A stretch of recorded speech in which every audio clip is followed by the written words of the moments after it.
Why are you sad, Ahmad? I think my plant is dying, and I don't know why. Oh, I know the solution to your problem. Come with me to end.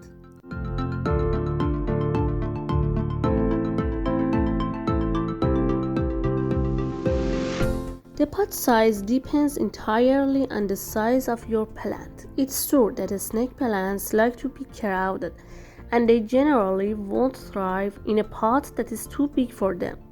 Select a pot that's a little larger than the plastic container it came from there, or its current pot if you're replanting.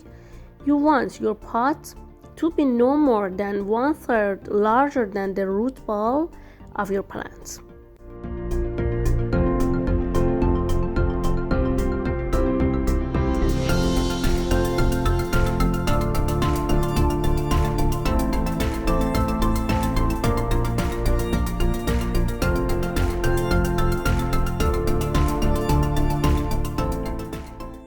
Snake plants generally do not require frequent repotting, as it can actually be detrimental to do so unnecessarily.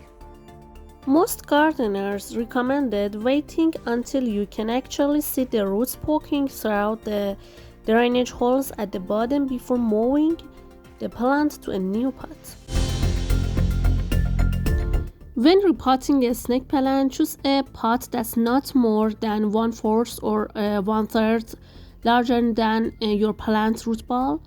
These plants like to be crowded, but if the pot is too small, you risk root rot and possible damage to the pot. Their rhizomes spread out rather than grow deep. A deep pot means more soil mass, which can lead to them staying too wet. Put rocks in the bottom of the plant pots. Snake plants are extremely low maintenance, but overwatering and inadequate drainage can and will lead to root rot.